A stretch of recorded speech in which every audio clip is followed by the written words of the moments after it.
തിരികെ നിതിൻ സേവ്യർ അല്ലെങ്കിൽ നിതിൻ, കോടതി നടപടികളെ ഏതാണ്ട് 11 മണിക്കല്ലേ ആരംഭിക്കും? തീർച്ചയായും 11 മണിക്കാണ് കോടതി നടപടികൾ ആരംഭിക്കേണ്ടത്. പക്ഷേ പ്രതികൾ ഇതുവരെ ഇങ്ങോട്ടേക്ക് എത്തിയിട്ടില്ല. ഇവരുടെ വൈദ്യ പരിശോധന അടക്കം പൂർത്തിയാക്കിയ ശേഷമായിരിക്കും പ്രതികൾ ഇങ്ങോട്ടേക്ക് എത്തുക. അല്പസമയത്തിനുള്ളിൽ എത്തുമെന്നാണ് നമ്മൾ മനസ്സിലാക്കുന്നത്. ഇവരുടെ വൈദ്യ പരിശോധന ആലുവ ജനറൽ ആശുപത്രിയിലാണ് നടക്കുക. അതിനുശേഷമാണ് ഇവരെ ഇങ്ങോട്ടേക്ക് കൊണ്ടുവരുന്നത്. 8:10 പ്രതികളെ വിയൂർ സെൻട്രൽ ജയിലിൽ നിന്നും പുറത്തേക്ക് ഇറക്കിയിരുന്നു. അതിനുശേഷം ഏതാണ്ട് 2 മണിക്കൂർ അടുപ്പിച്ച് യാത്രയുണ്ട് എന്നാണ് നമ്മൾ മനസ്സിലാക്കുന്നത്. ഈ വൈദ്യ പരിശോധന കൂടി കഴിഞ്ഞ് 11 മണിക്കാണ് പ്രതികൾ കോടതിയിൽ എത്തേണ്ടത്. അല്പസമയത്തിനുള്ളിൽ തന്നെ എത്തും. 15 മിനിറ്റിനകം ഇനി ഏകദേശം 15 മിനിറ്റിന് താഴെ മാത്രമാണ് ഈ കോടതി നടപടികൾ ആരംഭിക്കാൻ ബാക്കിയുള്ളത്. ആദ്യ കേസായി തന്നെ ഈ കേസ് പരിഗണിക്കും. പ്രത്യേകിച്ച് സുരക്ഷാ കാരണങ്ങൾ അടക്കമുള്ളത് കൊണ്ട് തന്നെ ആദ്യ കേസായി ഈ കേസ് പരിഗണിക്കുമെന്നാണ് നമ്മൾ മനസ്സിലാക്കുന്നത്. 11 മണിക്ക് തന്നെ ഈ കേസ് എടുത്ത് ഒരുപക്ഷെ ശിക്ഷാവിധിന്മേലുള്ള വാദം അത് കുറച്ച് സമയം നീണ്ടു നിൽക്കാനുള്ള സാധ്യതയുണ്ട്. പ്രത്യേകിച്ച് 6 പ്രതികളുണ്ട്. 6 പ്രതികൾക്കും പറയാനുള്ളത് കോടതി കേൾക്കും. സാധാരണ ഒരു ഉദാഹരണത്തിന് ഈ മറ്റ് കേസുകളൊക്കെ മുൻപൊക്കെ നമ്മൾ കണ്ടിട്ടുണ്ട്. ഇവരുടെ വീട്ടിലെ സാഹചര്യം, മുൻപുള്ള ക്രിമിനൽ പശ്ചാത്തലം അടക്കമുള്ള കാര്യങ്ങളൊക്കെ തന്നെ ഇതിൽ അവർ ചൂണ്ടിക്കാണിക്കാൻ സാധ്യതയുണ്ട്. അത്തരം സാഹചര്യങ്ങൾ ചൂണ്ടിക്കാണിച്ചുകൊണ്ട് ശിക്ഷയിന്മേൽ തങ്ങൾക്ക് ഇളവ് വേണമെന്നടക്കമുള്ള കാര്യങ്ങൾ ഇവർ ആവശ്യപ്പെടുമെന്നാണ് നമുക്ക് മനസ്സിലാക്കുന്നത്. അപ്പോൾ അത് കുറച്ച് സമയം നീണ്ടു നിൽക്കാനുള്ള സാധ്യതയുണ്ട്. അതിനുശേഷം ഒരുപക്ഷെ ഇന്ന് ഉച്ച കഴിഞ്ഞ് തന്നെ ഈ കേസിൽ ഒരു ശിക്ഷാവിധി ഉണ്ടാകാനുള്ള സാധ്യതയുണ്ട്. അല്ലെങ്കിൽ മറ്റൊരു ദിവസത്തേക്ക് ശിക്ഷാവിധി മാറ്റിവെക്കാനുള്ള സാധ്യതയുണ്ട്. ഏതായാലും പരമാവധി ശിക്ഷ, ജീവപര്യന്ത ശിക്ഷ തന്നെ ഈ പ്രതികൾക്ക് നൽകണമെന്നാണ് പ്രോസിക്യൂഷൻ ആവശ്യപ്പെടുന്നത്.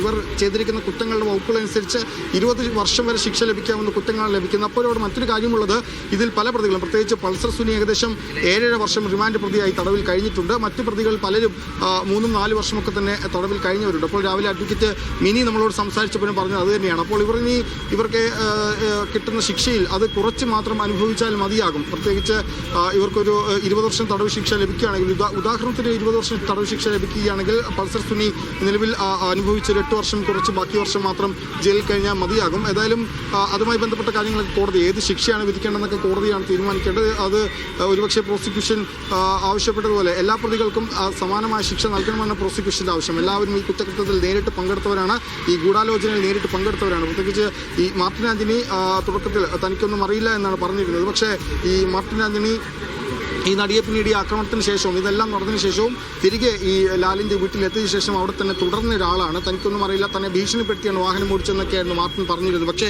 മാർട്ടിൻ ഈ ഗൂഢാലോചനയിൽ കൃത്യമായി പങ്കെടുത്തിരുന്നു. ഈ കൃത്യത്തെക്കുറിച്ച് കൃത്യമായൊരു ധാരണ മാർട്ടിൻ ഉണ്ടായിരുന്ന അടക്കമുള്ള കാര്യങ്ങൾ കോടതിയിൽ തെളിയിക്കപ്പെട്ടിട്ടുണ്ട്.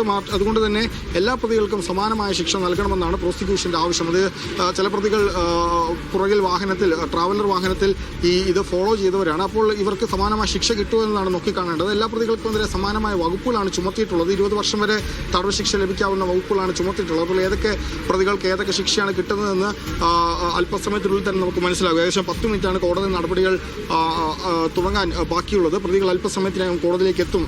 ഈ റോഡിൽ ചെറിയ ഗതാഗതക്കുരുക്ക് വന്നതുകൊണ്ടാണ് ഈ പ്രതികളെ എത്തിക്കാൻ ഇങ്ങോട്ടേക്ക് താമസിക്കുന്നതെന്നാണ് നമ്മൾ മനസ്സിലാക്കുന്നത്. അല്പസമയത്തിനുള്ളിൽ കോടതി പ്രതികളെ ഇങ്ങോട്ടേക്ക് എത്തും. ജഡ്ജി അടക്കമുള്ളവർ അല്പസമയത്തിനുള്ളിൽ ഈ ജഡ്ജി ചേംബറിൽ നിന്നും കോടതിയിലേക്ക് കയറുമെന്നാണ് മനസ്സിലാകുന്നത്. ഏതായാലും പരമാവധി ശിക്ഷ തന്നെ പ്രതികൾക്ക് ലഭിക്കണമെന്നായിരിക്കും പ്രോസിക്യൂഷൻ വാദിക്കുക. പക്ഷേ തങ്ങൾക്ക് ശിക്ഷ ഇളവ് വേണം, അല്ലെങ്കിൽ തങ്ങളുടെ സാഹചര്യങ്ങൾ മനസ്സിലാക്കി, അല്ലെങ്കിൽ വീട്ടിൽ ചില കേസുകളിലൊക്കെ നമ്മൾ കണ്ടിട്ടുണ്ട്, വീട്ടിൽ അമ്മ ഒറ്റയ്ക്കാണ്, അല്ലെങ്കിൽ മുൻപ് ക്രിമിനൽ പശ്ചാത്തലമില്ല എന്നൊക്കെ ചൂണ്ടിക്കാട്ടി ശിക്ഷ കുറവ് വേണമെന്ന് ആവശ്യപ്പെടാറുണ്ട് പ്രതികൾ. അപ്പോൾ അത്തരം വാദങ്ങളായിരിക്കും ഏതായാലും ഇനിയുള്ള കുറച്ച് സമയം നടക്കുക. അതിനുശേഷമായിരിക്കും ഈ കേസിൽ ശിക്ഷാവിധി ഇന്നുണ്ടാകുമോ അല്ലെങ്കിൽ മറ്റൊരു ദിവസം ഉണ്ടാകുമോ എന്ന് ജഡ്ജി ഹണി വർഗീസ് പ്രഖ്യാപിക്കുക. ജിംസ്.